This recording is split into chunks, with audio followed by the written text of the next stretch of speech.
जय हिंद दोस्तों। स्वागत है आपका पारक ऑनलाइन क्लासेस में। और दोस्तों, आज की इस वीडियो में हम पढ़ेंगे रणथंभौर के चौहानों के बारे में। इससे पहले पिछली वीडियो में हमने पढ़ा था अजमेर के आखिरी चौहान राय पिथौरा पृथ्वीराज चौहान, जो दोस्तों मेरे फेवरेट राजा भी है।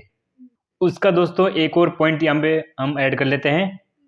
ख्वाजा मोइनुद्दीन चिश्ती पृथ्वीराज चौहान के काल में ही अजमेर आए थे। अब हम शुरू करते हैं रणथंभौर के चौहानों के बारे में।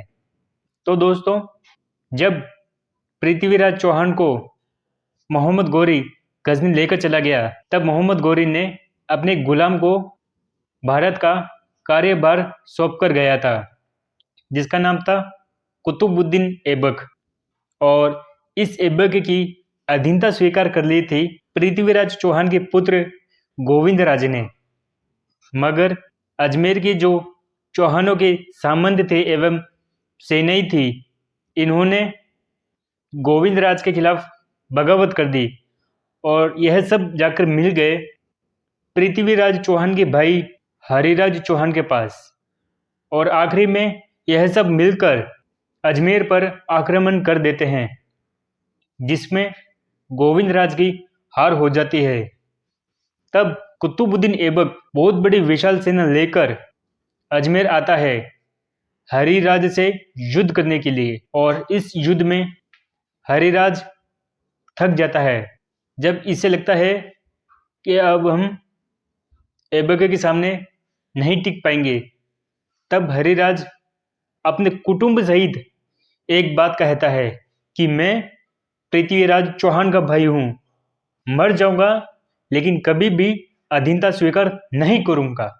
और यह कहकर अपने कुटुंब सहित अग्नि ज्वाला में कूदकर अपनी जीवन लीला समाप्त कर देता है।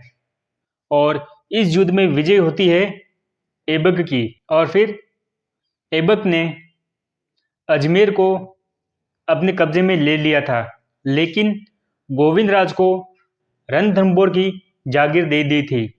इस तरह रणथंभौर में चौहान राजवंश की शुरुआत हो गई थी दोस्तों। सन 1194 में गोविंद राज ने रणथंभौर में चौहान राजवंश की स्थापना करी थी। और गोविंद राज को कहा जाता है रणथंभौर के चौहानों का संस्थापक। दोस्तों, गोविंद राज के बाद में रणथंभौर का चौहान बना था वल्हण देव। इसने रणथंभौर को आज़ाद करने की कोशिश की थी और यह बात पता चल गई थी दिल्ली के सुल्तान इल्तुतमिश को। इल्तुतमिश कुतुबुद्दीन ऐबक का गुलाम था दोस्तों। और जब इसे यह बात पता चलती है, तब यह रणथंभौर पर आक्रमण कर देता है और इसमें वल्हण देव हार जाते हैं और कब्जा हो जाता है इल्तुतमिश का रणथंभौर पर। इसके बाद में दोस्तों, वल्हण देव के बाद में रणथंभौर का चौहान बनता है प्रहलाद देव चौहान। इनका शासनकाल कुछ सालों के लिए ही था। इनके चले जाने के बाद रणथंभौर का चौहान बनते हैं वीर नारायण। इन्होंने काफ़ी हद तक आसपास के क्षेत्रों को जीतकर रणथंभौर में मिलाना शुरू कर दिया था। और जब यह बात दोबारा पता चली इल्तुतमिश को, तब उसे लगा कि वीर नारायण बहुत बड़े योद्धा है और ये कहीं रणथंभौर को अपने काबू में न कर ले। इसलिए इल्तुतमिश ने वीर नारायण को दिल्ली बुलवाकर धोखे से मरवा दिया था दोस्तों। वीर नारायण के बाद में रणथंभौर का राजा बना था बाघ भट्ट। यह भी बहुत ही बड़ा ताकतवर राजा था दोस्तों। और इधर दिल्ली में इल्तुतमिश भी खुदा के पास चला गया। इसके बाद में दिल्ली की सुल्तान बनी थी रजिया सुल्तान, लेकिन इसे भी अपने भाइयों के साथ संघर्ष करना पड़ा था दिल्ली की गद्दी के लिए। और इसका फायदा उठाया था रणथंभौर के चौहान बाघ भट्ट ने। इसने दोबारा रणथंभौर को अपने काबू में कर लिया था, यानी कि गुलाम वंश से आज़ाद करवा लिया था। और जब रजिया सुल्तान अपने भाइयों के साथ युद्ध करते हुए जीत जाती है, तब इसे पता चलता है रणथंभौर के बारे में। तब यह एक सेनापति जिसका नाम था कुतुबुद्दीन हसन गोरी इस सेना देकर भेजती है युद्ध के लिए, यानी कि रणथंभौर को दोबारा जीतने के लिए। मगर बाघभट्ट ने हसन गोरी को पराजित कर दिया था और हसन गोरी आखिरी में थक कर हार मानकर वापस दिल्ली चला जाता है। इस तरह रणथंभौर में चौहान में जो सबसे बड़े प्रथम प्रतापी राजा थे वह थे बाघभट्ट। इसके बाद में दोस्तों नाम आता है जयद्रथ सिंह चौहान का। इनका कार्यकाल दोस्तों 32 वर्षों का था और इनके काल में दिल्ली के सुल्तान थे नसरुद्दीन मोहम्मद। इन्होंने दोबारा सेना भेजी रणथंभौर के लिए, मगर जयद्रथ सिंह ने सुल्तान की सेनाओं को हरा दिया था और यह भी बहुत ही बड़े ताकतवर राजा थे दोस्तों।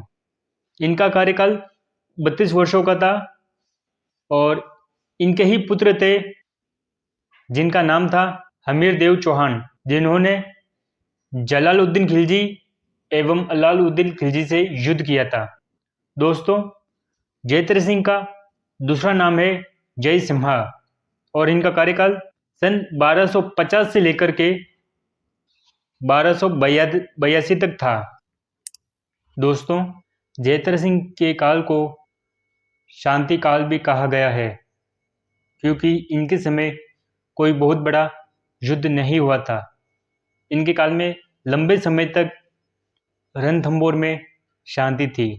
अब दोस्तों रणथंभौर के अगले राजा बनते हैं हमीर देव चौहान।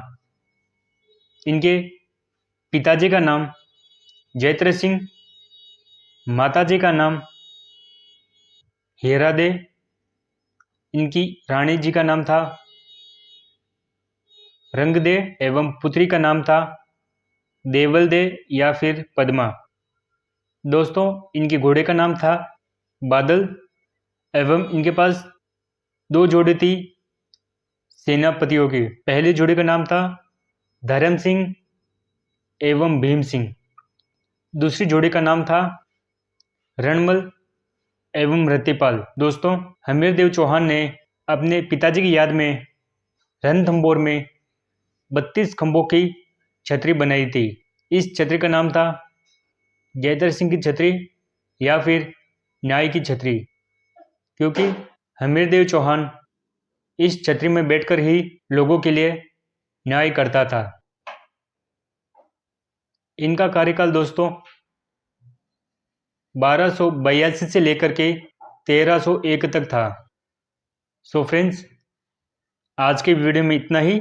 अगले वीडियो में हम पढ़ेंगे हमीर देव चौहान ने कौन कौन से युद्ध लड़े थे, किन किन में इनकी विजय हुई थी और आखिरी युद्ध इनका कैसा रहा था। इसी पॉइंट में मैं दोस्तों एक और बात ऐड कर देना चाहता हूँ। हमीर देव चौहान ने अपने कार्यकाल में 17 युद्ध किए थे, जिसमें से 16 में इनकी विजय हुई थी और आखिरी युद्ध हुआ था इनका अलाउद्दीन खिलजी से। तो दोस्तों मिलेंगे हम इसके पार्ट 2 में। तब तक के लिए मस्त रहे, खुश रहे। जय हिंद, जय भारत।